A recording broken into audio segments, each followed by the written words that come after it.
Hi, I'm Pam Hayes from Hayes Sewing Machine Company. Welcome back to our creative videos. And today we're just going to do a really quick project. It has to do with lettering. So if you take a look behind me, we have a lot of nice lettering panels. So if you wanted to do like a kid's quilt, make it into a play mat, just add some borders, maybe if you want to, okay? This one here, the kind of what I call the Jacobean one, that looks a little bit, it comes in two parts, and this is what the panel looks like. So on the one side, it has really cute, your traditional ABCs, but it also gives you other letters on the other side. So what we did is we did kids' play mats. If they wanted to learn how to spell. Sometimes I can use that. So learning how to spell. And what we did is... Can you make a set for me, please? I know, right. This one here, if they get it dirty, throw it in the wash. No big deal. So we're going to talk about fusing, doing the applique. Now with this, we didn't do any stitching around the outside because that would be quite involved. If you want to do that, great. I am going to show you how to do that, but we're going to talk about what we did and how we made the pouches, the little pads. Basically, I started with a 6-inch square. So when I was working with my 6-inch square, I'll show you on the heart, okay? I did a rough cut. So you can see, again, rough cut around the heart. And I took a fusing agent, and what I was using was Lazy Girl, the bond that they have. Fusy Bond. Fusy Bond, thank you. So what I did is I did a rough cut. It has paper on one side, if you can hear it. Okay, paper on one side and the glue on the other. So basically, when you come over to the ironing board, I like to get my fabric a little warm, and I do this every time I do an applique, get my fabric a little warm. I then take, and we're going to fuse paper side up. If not, your local fabric store, I'm sure, sells iron cleaner. We do here. We do here, okay? So what we've done is we have now fused it on. Don't grab it right away. It's hot, okay? So don't grab it right away. All right, come on back over. You're going to take your scissors and you are going to cut. And basically we're going to cut all the way around.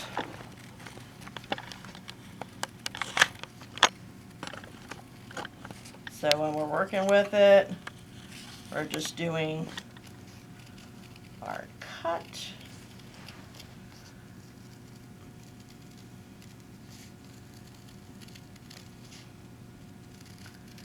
I don't use my best scissors for this, like I wouldn't use my Ginger trimming scissors, simply because you're kind of going through paper.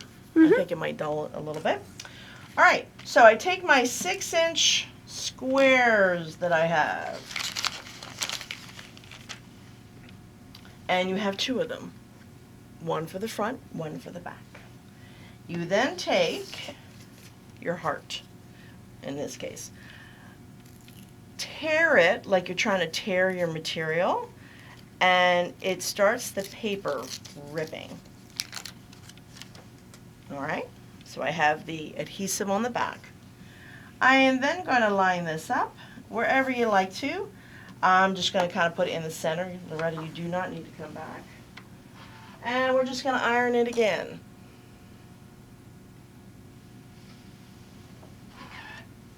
All right. How many Mississippis? 6. 6. 6 Mississippis. 6 to 10. All right. Again, hot. All right. Though it is a little cold outside today, so it's fine. When you're working with this, we're then going to stitch going all the way around.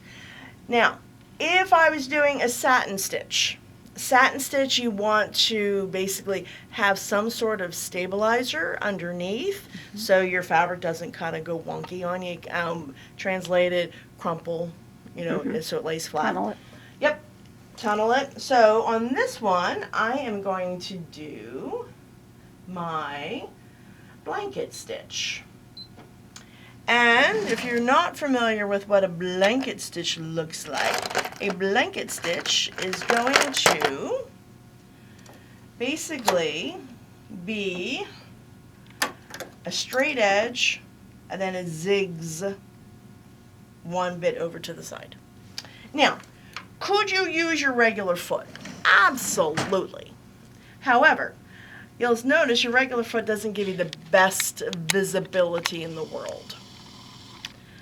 So, what we want to do instead is I'm going to use on the Berninas is foot number 20.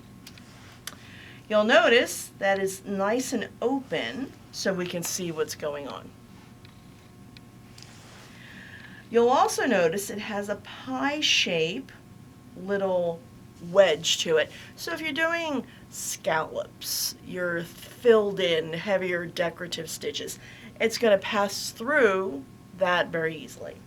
We're going to place that on the machine, and I'm going to tell my machine I have foot 20 on. If not, it will ask. I chose a kind of a yellow color today, so we're just going to go, and the blanket stitch on most machines starts with the long edge. So this long, the edge that's going to go along the heart, it starts there. There you go. And we're going to go all the way around. Now, this is a single blanket stitch, which means pretty much mostly forward. Mostly forward as in feeding forward. Yes, I'm sorry. Mostly forward.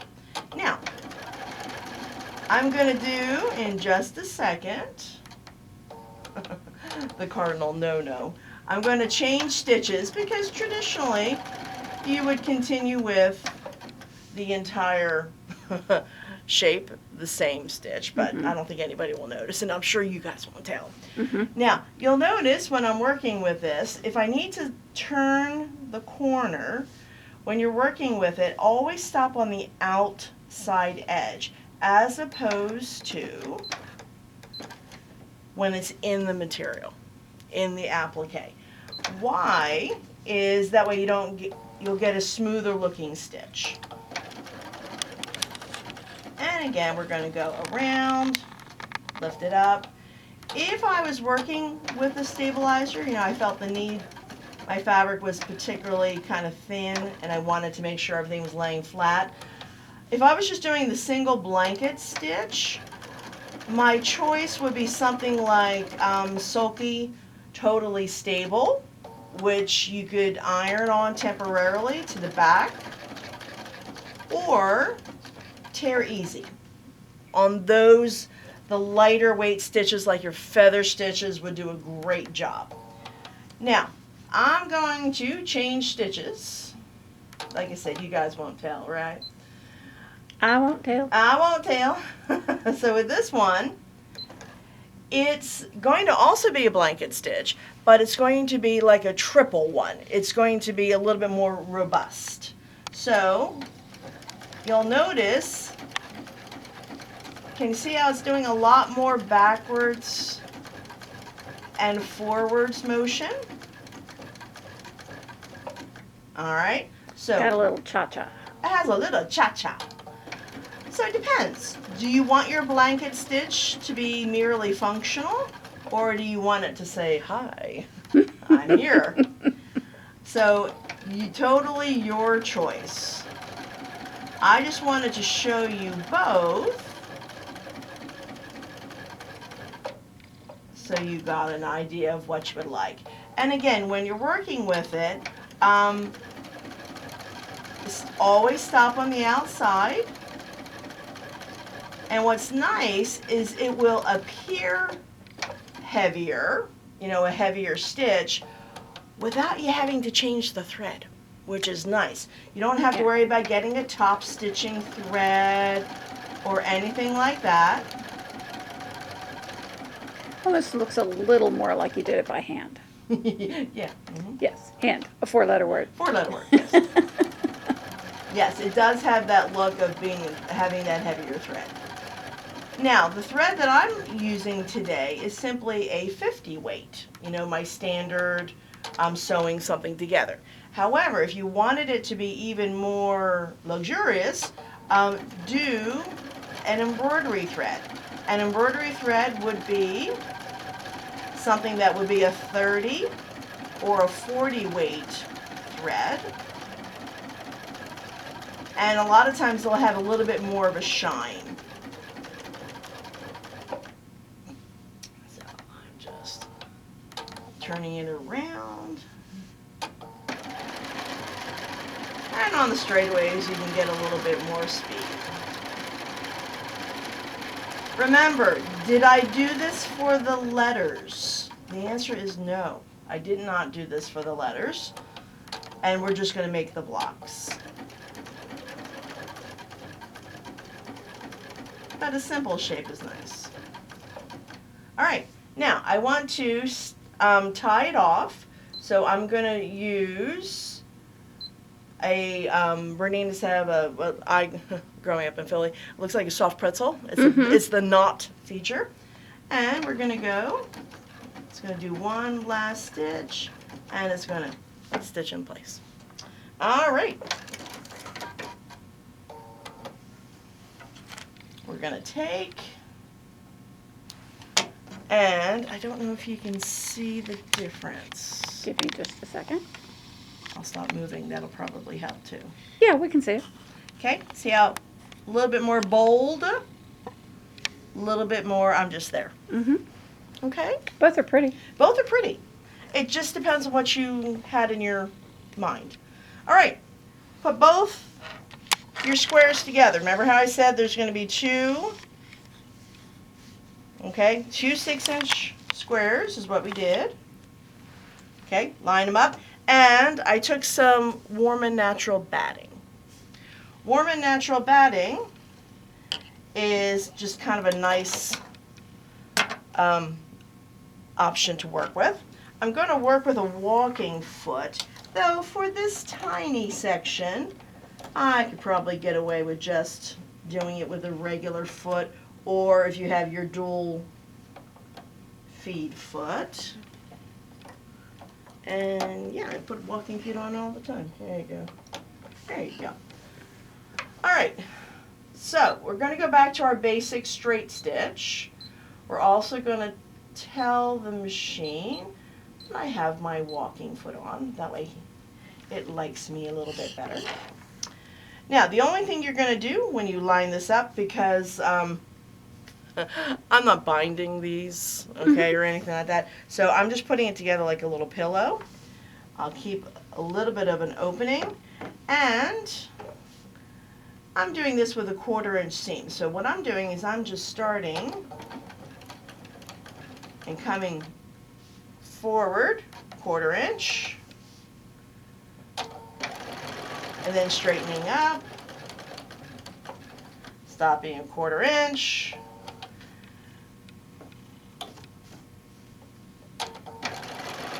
and the walking foot again is going to help me so it doesn't shift. Especially if you kind of are doing this idea maybe with corduroy on the back instead of just the plain cotton material. It's just going to help you so it doesn't shift.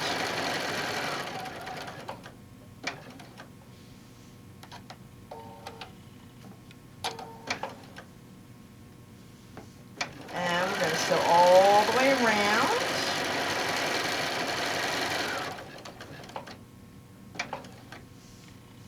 Now, how I started is I sewed in 1/4 inch, gave it a little tongue, and that's kind of what we're going to do here. We're going to stop, never stop on a corner, Always stop in like the long sides. Ask me how I So know. I learned something. I have never done that, Pam. There you go. Learn something new every day. Yeah. I've never done it where I've sewn it in. I've only just started and like maybe back tacked. But that is such a clever idea. I like that. I'm going to steal that. There you go. It just helps turning it. Now, can you see how I am cutting across the corner? Got it. So we're going to go and we're going to trim it up, trim across the corner. It reduces the bulk, especially as we're doing batting. And you cut your batting a little bit bigger just for convenience sake so you could see the bottom layer. Yep. You got it. And I'm just cutting straight across. All right. Now, you want to pull just the yellows, in this case, apart, and then we're just going to turn them right side out. That's why you want to leave a little bit of an opening.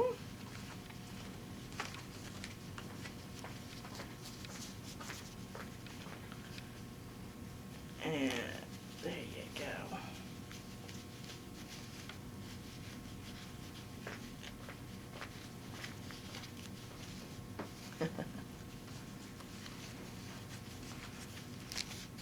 It's not normally this difficult to turn it, but I'm still working on getting my thumb to react to how it should.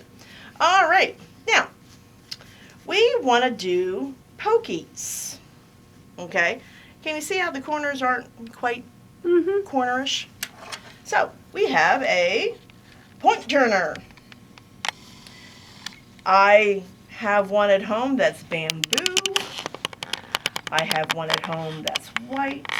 I have the blue one at home. You basically just want to poke it out. Now, don't poke it out with such viciousness that you put it through the fabric. And I try not to grab my scissors, just because you know how that would go. All right, now you can see it makes it easier to close. It does. It's an epiphany. Just makes life a little simpler. If you forget, that's no biggie. You know, life happens. But it just makes it a little easier to turn it. All right. Now, those of you will say, well, you know, do you have to hand sew that? Look who you're talking to. Come on. Okay. So I'm just going to line it up along the inside edge of the walking foot.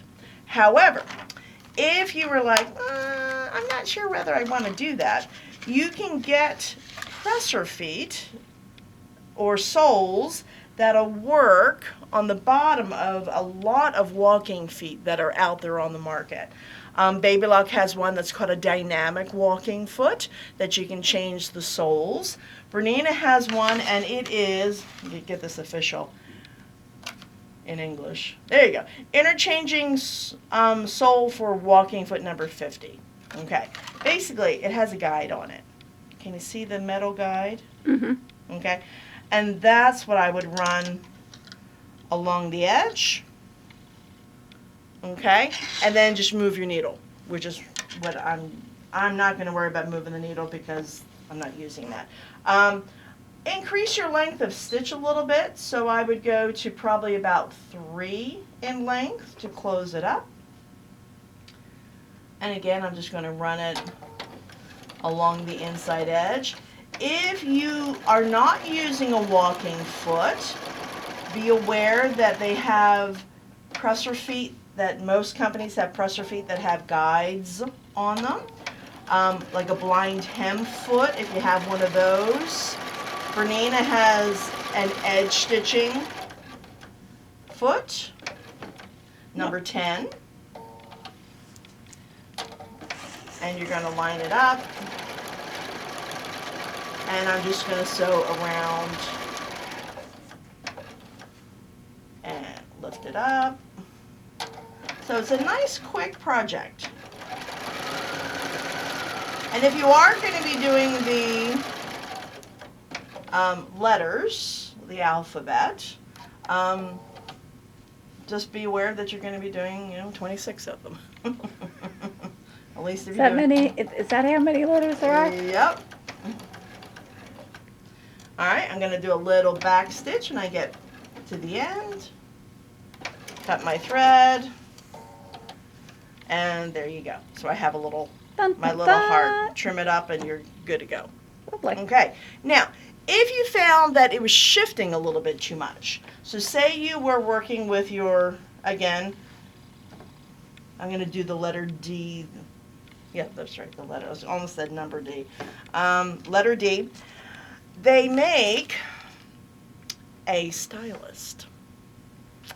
And there's a lot of different stylists. Now, this stylist is done by Annie. She does a lot of like the heavier bags and things like that. And it has a wonderful sheath that comes with it. It's clear. I lost it in like 3 seconds. So I put a little eraser on the top, just so I don't reach into the drawer and go, ow, each and every time.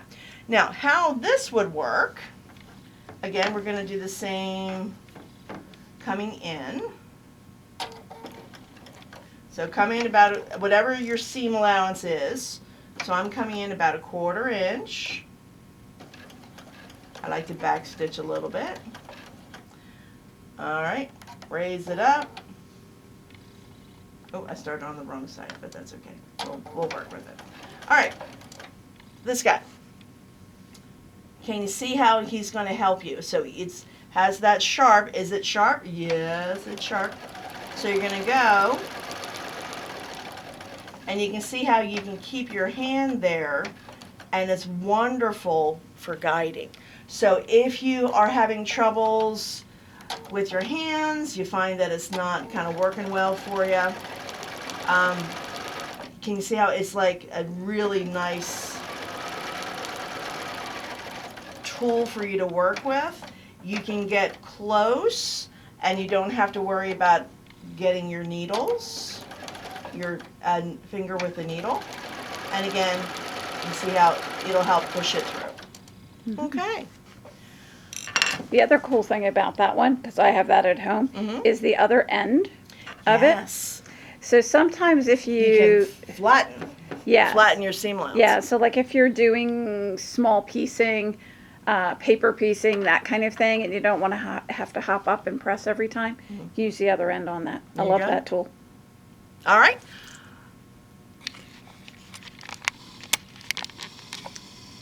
Just going to get so we can see you, darling. No problem. All right. Hope this gives you some ideas. Remember, you can have different panels that have the alphabets already appliqued for you, already printed on, and you're just making the squares. Or you can have some fun and design your own. See you next time.